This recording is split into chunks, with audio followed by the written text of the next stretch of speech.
Hello everyone, आप सभी का स्वागत है आपके अपने YouTube channel I L from 10 to again पर। कैंडिडेट्स, उत्तराखंड में एक और भर्ती के लिए नोटिफिकेशन जारी हुआ है जो कि काफ़ी ज़्यादा मोस्ट अवेटेड भर्ती मानी जा रही है। ठीक है, देखिए उत्तराखंड लोक अधीनस्थ सेवा चयन आयोग के द्वारा एलटी भर्ती 2024 का नोटिफिकेशन जारी कर दिया गया है। और इस बार जो एलटी की भर्ती आ रही है, ठीक है, उसमें जो कुल पदों की संख्या है वो 1544 है। और इस एलटी भर्ती में इस बार क्या क्या चीज़ें इंपॉर्टेंट होने वाली हैं और कैसे इस भर्ती में आवेदन करना है, क्या परीक्षा पैटर्न होगा और किस तरीके से इसका एग्ज़ाम कंडक्ट कराया जाएगा, ठीक है? तो उन सब से रिलेटेड मैं आपको इस वीडियो में इन्फॉर्मेशन प्रोवाइड करूँगा, ठीक है? अगर आप चैनल पर नए हैं तो आप ऐसी ही इन्फॉर्मेशन के लिए और जॉब से रिलेटेड इन्फॉर्मेटिव वीडियोज़ के लिए चैनल को सब्सक्राइब ज़रूर करें। और बाकी आप इस जो नोटिफ़िकेशन है, जो भी उत्तराखंड में भर्ती निकलती है या अन्य राज्यों में जो भी भर्तियाँ निकलती हैं जो गवर्नमेंट जॉब से रिलेटेड, उनके पीडीएफ नोटिफिकेशन के लिए आप टेलीग्राम चैनल को ज़रूर ज्वाइन करें। टेलीग्राम चैनल का लिंक आपको वीडियो के डिस्क्रिप्शन में मिल जाएगा। तो देखिए, जो उत्तराखंड अधीनस्थ सेवा चयन आयोग के द्वारा जो नोटिफिकेशन जारी किया गया है एलटी भर्ती 2024 के लिए, वो उसकी जो स्टार्ट डेट है वो 14 मार्च 2024 है। यानी 14 मार्च 2024, सॉरी, जो विज्ञापन प्रकाशन तिथि है वो 14 मार्च 2024 है। और जो ऑनलाइन आवेदन करने की प्रारंभ तिथि है वो 22 मार्च है। यानी कि आप 22 मार्च से इसमें ऑनलाइन आवेदन कर सकते हैं। इसके लिए आपको जो आयोग है उसकी वेबसाइट पर जाकर ऑनलाइन आवेदन करना होगा। और जो लास्ट डेट रखी गई है ऑनलाइन आवेदन की वो 12 अप्रैल रखी गई है। उसके बाद अगर आप अपने आवेदन में संशोधन करना चाहते हैं तो वो डेट 16 से 18 अप्रैल के बीच में आप उसका संशोधन कर सकते हैं। और आयोग के द्वारा ये भी बताया गया है कि जो इसके लिए रिटन एग्ज़ाम कराया जाएगा, उसकी जो टेंटेटिव डेट है, यानी अभी जो प्रस्तावित जो उसके लिए परीक्षा कराई जाएगी, उसके लिए जो प्रस्तावित तिथि, एग्ज़ैक्ट तिथि नहीं बताई है, लेकिन उन्होंने बता रखा है कि ये जुलाई 2024 में ये परीक्षा आयोजित होने की पूरी संभावना है, ठीक है? तो देखिए, इस बार जो उत्तराखंड अधीनस्थ सेवा चयन आयोग के द्वारा एलटी की भर्ती आ रही है, तो एलटी की भर्ती में इस बार गढ़वाल मंडल और कुमाऊँ मंडल दोनों मंडलों को मिलाकर कुल 1544 पोस्ट हैं। जिसमें से गढ़वाल में 786 पद हैं और कुमाऊँ मंडल में 758 पद हैं। आपको पता होगा कि जो एलटी भर्ती होती है, यानी जो टीजीटी टीचर के रूप में उत्तराखंड के राजकीय में इंटर कॉलेज में या राजकीय उच्चतर माध्यमिक विद्यालयों में सहायक अध्यापक के पद पर चयन किया जाता है, वो मंडल का कैडर है। यानी आपको जिस मंडल में जॉइनिंग मिलेगी, आपकी नियुक्ति जिस मंडल में होगी या परीक्षा में आवेदन करते समय जिस मंडल में आवेदन करेंगे, ठीक है? तो वहीं पर आपको उसी मंडल में नियुक्ति प्रदान की जाएगी, ठीक है? तो ये मंडल कैडर की पोस्ट होती है। जबकि प्रवक्ता की जो पोस्ट होती है वो स्टेट कैडर की पोस्ट है, उसमें ऑल ओवर स्टेट में आपको कहीं भी नियुक्ति दी जा सकती है, ठीक है? तो कुल पद इसमें 1544 हैं। इसके बाद हम इसमें देख लेते हैं, देखिए जो अलग-अलग सब्जेक्ट वाइज़ कितने पोस्ट हैं, ठीक है? ये आप स्क्रीन पर देख पा रहे होंगे। तो देखिए, सहायक अध्यापक हिंदी की जो पोस्ट आ रखी है उसमें टोटल पदों की संख्या इसमें लिखी हुई है। एससी कैटेगरी के कितने हैं, एसटी कितने हैं, ठीक है? जनरल कितने हैं, टोटल 93 पद हैं। इसी तरीके से आप देख सकते हैं कि ये जो मैं आपको बता रहा हूँ, ये गढ़वाल मंडल का बता रहा हूँ स्टार्टिंग में। इसके बाद सहायक अध्यापक अंग्रेजी के पद आप देख सकते हैं, संस्कृत के भी पद हैं, गणित के भी पद हैं, ठीक है? तो गणित में भी 60 पद आ रखे हैं, एलटी मैथ में, ठीक है? इसके अलावा एलटी साइंस में जो आपके पद आ रखे हैं वो 112 पद हैं, जो कि काफ़ी ज़्यादा हैं, ठीक है? सामान्य में, एलटी सामान्य शाखा में आप देखेंगे तो 93 पद हैं। इसी तरीके से आप देख रहे होंगे कि ये सारे पद हैं। इसके अलावा अगर हम बात करें कि जो महिला शाखा है, देखिए महिला शाखा में जो भी महिला अभ्यर्थी हैं वो आवेदन कर सकते हैं, जबकि पुरुष शाखा में महिला अभ्यर्थी और पुरुष अभ्यर्थी दोनों आवेदन कर सकते हैं। ये डाउट भी मैं आपका क्लैरिफाई कर देता हूँ कि पुरुष शाखा में महिला अभ्यर्थी और पुरुष दोनों आवेदन कर सकते हैं, जबकि महिला शाखा में केवल महिला कैंडिडेट्स ही आवेदन कर सकते हैं। इसके बाद इसमें भी आप देख सकते हैं कि अलग-अलग पोस्ट आ रखी हैं, हालाँकि महिला शाखा में जो पद आ रखे हैं वो कम आ रखे हैं सामान्य शाखा की तुलना में। इसके बाद देखिए, जो ये यहाँ पर गढ़वाल मंडल के अंतर्गत 10% सीधी भर्ती, ये जो 10% सीधी भर्ती वाले पद हैं, ये उनके लिए हैं जो उत्तराखंड के प्राथमिक विद्यालय या अपर प्राथमिक विद्यालय में जो अध्यापक कार्यरत हैं, यानी विभागीय भर्ती से किए जाते हैं, तो वही लोग इसमें एलिजिबल होंगे। आप लोगों के लिए जो बिल्कुल फ्रेश कैंडिडेट्स हैं, ठीक है, जो इस जॉब में नहीं हैं, ठीक है, किसी प्राइमरी स्कूल में नहीं है या किसी राजकीय उच्चतर माध्यमिक विद्यालय में नहीं है, ठीक है, ये तो उन लोगों के लिए 60% का जो मैंने आपको ऊपर बताया उसी में आपको आवेदन करना है। ये 10% वाला डिपार्टमेंटल एक तरह से एग्ज़ाम होता है, तो इसमें उन्हीं लोगों को आवेदन करना है जो पहले से सरकारी प्राथमिक शिक्षक के रूप में या उच्च प्राथमिक शिक्षक के रूप में कार्य कर रहे हैं। इसी तरीके से यहाँ पर आप देख रहे होंगे कि कुमाऊँ मंडल का भी दे रखा है, तो कुमाऊँ मंडल में भी जो पदों की संख्या है, सहायक अध्यापक हिंदी में, ये अभी सामान्य शाखा का बता रहा हूँ मैं आपको, 70 पद हैं, अंग्रेजी में 55 पद हैं, संस्कृत में 11 पद हैं, गणित में 77 पद हैं, ठीक है। एलटी साइंस में 79 पद हैं, ठीक है। इसी तरीके से आप देख रहे हैं कि कुमाऊं मंडल में भी यही है, पदों की संख्या अच्छी खासी है। जबकि यहाँ महिला शाखा में देखेंगे तो महिला शाखा में भी यहाँ पदों की संख्या कम ही देखने को आपको मिलेगी एज कम्पेयर टू सामान्य शाखा।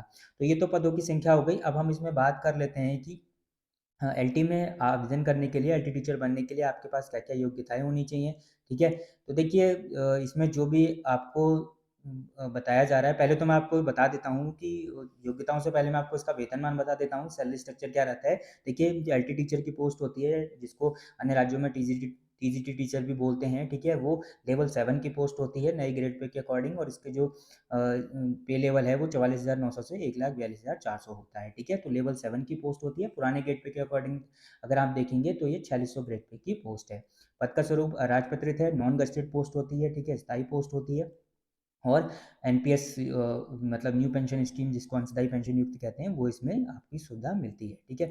अब इसकी हम शैक्षिक अर्हताओं की बात कर लेते हैं। तो देखिए, शैक्षिक अर्हता में अगर मैं आपको हर सब्जेक्ट वाइज इन्होंने मेंशन कर रखा है, मैं आपको कॉमन शैक्षिक अर्हता बताता हूँ।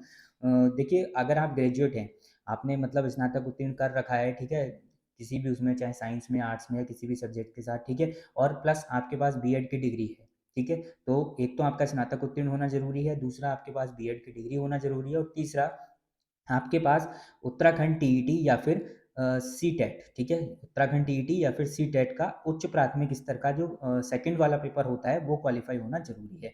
तो ये 3 तो कॉमन चीज़ें हैं। इसके बाद सब्जेक्ट कॉम्बिनेशन के अकॉर्डिंग इसमें भी अर्हताएँ होती हैं। जैसे आपको पता है कि सामान्य सहायक अध्यापक सामान्य के अगर आप जनरल पोस्ट के लिए जा रहे हैं, तो वहाँ पर आपको भूगोल, अर्थशास्त्र, राजनीति शास्त्र या इतिहास विषयों में से किन्हीं 2 विषयों में आपके पास स्नातक होना चाहिए। ये एक मतलब आप कह सकते हैं कि सब्जेक्ट वाइज़ क्राइटेरिया है। कॉमन अगर आप एसेंशियल क्वालिफिकेशन की बात करेंगे तो ग्रेजुएशन प्लस बीएड और प्लस आपका सीटेट या फिर उत्तराखंड टीईटी का जो सेकंड वाला पेपर होता है, वो आपका क्वालिफाई होना ज़रूरी है। तो आपके पास यदि ये योग्यताएँ हैं तो आप इसमें आवेदन कर सकते हैं। इसमें अगर आप बात करें एलटी टीचर मैथ के लिए क्या योग्यता होगी, तो मैथ में यहाँ पर थोड़ा मैथ और साइंस में कन्फ्यूजन रहता है, वो मैं दूर कर देता हूँ। तो देखिए, जिन लोगों ने बीएससी किया होगा मैथ्स और फिजिक्स सब्जेक्ट के साथ, ठीक है, जो पीसीएम कॉम्बिनेशन के होंगे बेसिकली आप कह सकते हैं, यानी फिजिक्स और मैथ जिनके पास सब्जेक्ट ज़रूर रहे होंगे, 2 सब्जेक्ट, ठीक है, और उनके पास बीएड की डिग्री और उन्होंने सीटेट या यूटेट का सेकंड पे वाला पेपर, उच्च प्राथमिक वाला पेपर क्वालीफाई कर रखा है, तो वो लोग इसके लिए एलिजिबल होंगे।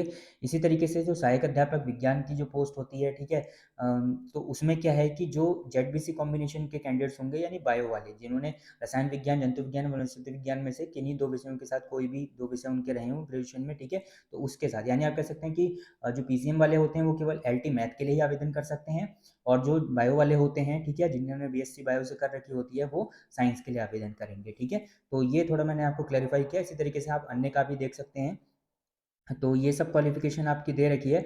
अब इसके लिए मैं आपको बता देता हूँ कि जो इसका पेपर होगा, इस देखिए सिंगल स्टेज एग्ज़ाम है। सिंगल स्टेज एग्ज़ाम का मतलब एक ही रिटन आपका एग्ज़ाम होना है, कोई प्री मेंस का चक्कर नहीं, कोई इंटरव्यू का चक्कर नहीं। सिंगल स्टेज एग्ज़ाम है, एक ही परीक्षा होगी, उसी के बेस पर आपका सिलेक्शन किया जाएगा। तो ये सॉन्ग को कि ऑब्जेक्टिव पेपर होना है और 2 घंटे की इसके लिए समय सीमा रहेगी, ठीक है? तो जो पहला पेपर रहेगा उसमें 50 अंक जो आपके आएँगे, उसमें टीचिंग एप्टीट्यूड, आपका मेंटल एबिलिटी और जीएस, तो ये 50 अंक का होगा। जो सेकंड पार्ट होगा उसमें आपके सब्जेक्ट के लिए पूछा जाएगा, सब्जेक्ट से रिलेटेड पूछा जाएगा, और ये भी 50 अंक का होगा। तो 50 अंक आपके पहले पेपर के, यानी जो पेपर होगा उसके पार्ट 1 में 50 अंक और पार्ट 2 में 50 अंक। जो पेपर पार्ट 1 होगा वो सबका कॉमन ही होगा, शैक्षिक अभिवृत्ति, तर्कशक्ति वाला और सामान्य ज्ञान वाला। जबकि जो सेकंड पार्ट होगा वो सब्जेक्ट वाइज़ होगा। आप जिस भी सब्जेक्ट के लिए आप जिस सब्जेक्ट में आप एलटी के लिए आवेदन कर रहे होंगे, उसी सब्जेक्ट से रिलेटेड और उसी के सिलेबस के अकॉर्डिंग आपको क्या करना होगा, वो पेपर देना होगा, ठीक है। तो इसमें एक और चीज़ का आपको ध्यान रखना है कि जो जनरल कैंडिडेट्स और ओबीसी कैंडिडेट्स और ईडब्ल्यूएस के कैंडिडेट्स हैं, उनको रिटन एग्जाम में मिनिमम 45% नंबर लाने ज़रूरी हैं। अगर आपके 45% से नंबर कम आते हैं तो आपको कंसिडर नहीं किया जाएगा मेरिट के लिए, आप क्वालीफाई नहीं माने जाएँगे, ठीक है? और ये मिनिमम है, ऊपर जो मेरिट जाएगी वो तो एक अलग चीज़ है, यानी इतने आपको लाने ही लाने हैं। इसी तरीके से एससी-एसटी कैंडिडेट्स के लिए ये मिनिमम 35% उनको न्यूनतम अर्हता अंक लाने कंपल्सरी है, ठीक है? वही लिखित परीक्षा में क्या माने जाएँगे, मेरिट के लिए कंसिडर किए जाएँगे, ठीक है? तो ये मैंने आपको बता दिया कि मिनिमम कितने मार्क्स का यहाँ पर क्राइटेरिया रखा गया है। आयु की बात कर लें तो जो मिनिमम आयु है वो 21 वर्ष है, और जो मैक्सिमम आयु है वो 42 वर्ष है, यानी 21 साल से लेके 42 साल के बीच में अगर आपकी एज है तो आप उसमें आवेदन कर सकते हैं। कुछ स्पेशल केसेस में एज का रिलैक्सेशन भी दिया गया है, ये आप देख सकते हैं। और इसके लिए देखिए अब पात्रता क्या है, कुछ एडिशनल पात्रताएँ भी हैं यहाँ पर, काफ़ी सारे लोगों को इसमें डाउट होता है। तो देखिए मैं बता देता हूँ कि इसमें कौन-कौन लोग अप्लाई कर सकते हैं। तो इसमें अभ्यर्थी का उत्तराखंड राज्य में किसी सेवा योजन कार्यालय में अंतिम तिथि तक पंजीकरण होना ज़रूरी है। यानी फॉर्म भरने की लास्ट डेट तक अगर आपका एम्प्लॉयमेंट ऑफिस उत्तराखंड में कोई भी एम्प्लॉयमेंट ऑफिस हो, ठीक है? वहाँ पर आपका रजिस्ट्रेशन होना ज़रूरी है। वैलिड रूप से आपका रजिस्ट्रेशन होना चाहिए, ठीक है? अगर आपका नहीं है तो आप अभी अंतिम तिथि से पहले करा लीजिए। और जिन लोगों का है तो उसको शायद रिन्यू भी कराना पड़ता है, तो आप वो रिन्यूअल प्रोसेस भी आप देख लीजिएगा, वो 3 साल के लिए होता है। उसके बाद आपके पास उत्तराखंड राज्य का मूल स्थायी निवास प्रमाण पत्र होना चाहिए, ठीक है? यानी ये बात तो क्लियर है कि इस भर्ती के लिए उत्तराखंड के स्थायी निवासी ही एलिजिबल होंगे, यानी जिनके पास डोमिसाइल होगा। अदर स्टेट कैंडिडेट्स इसके लिए एलिजिबल नहीं होंगे। और इसके साथ-साथ इसमें एक और चीज़ है कि जो समूह ग की समूह ग के अंतर्गत ये भर्ती होती है, ठीक है? तो इसमें आपका हाई स्कूल और इंटरमीडिएट अपने उत्तराखंड के किसी संस्थान से किया हो, यानी उत्तराखंड से आपने उसको क्या किया हो, हाई स्कूल और इंटर की परीक्षा उत्तीर्ण की हो, ठीक है? तो ये इसमें क्वालिफ़िकेशन रहेगी एडिशनल।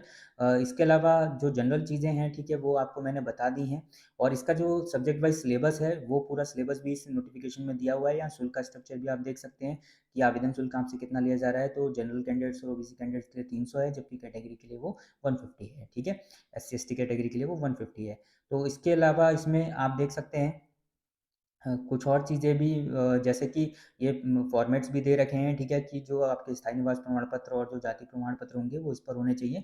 उसके बाद इसमें सिलेबस के बारे में भी बताया हुआ है। तो देखिए सिलेबस हर सब्जेक्ट का इसमें मेंशन है, वो वीडियो में मैं डिस्कस नहीं कर पाऊँगा। तो उसके लिए आपको मैं पीडीएफ अपने टेलीग्राम चैनल पर डाल दूँगा। आप उसको जॉइन करके टेलीग्राम चैनल को जॉइन करके वहाँ से आप पीडीएफ के माध्यम से अपना सिलेबस वहाँ पर देख सकते हैं, ठीक है? और इससे रिलेटेड कोई भी आपको अगर कन्फ्यूज़न है या कोई डाउट्स है, तो आप कमेंट करें, ठीक है? और आगे की वीडियोज़ के लिए चैनल को सब्सक्राइब ज़रूर करें। Thank you so much.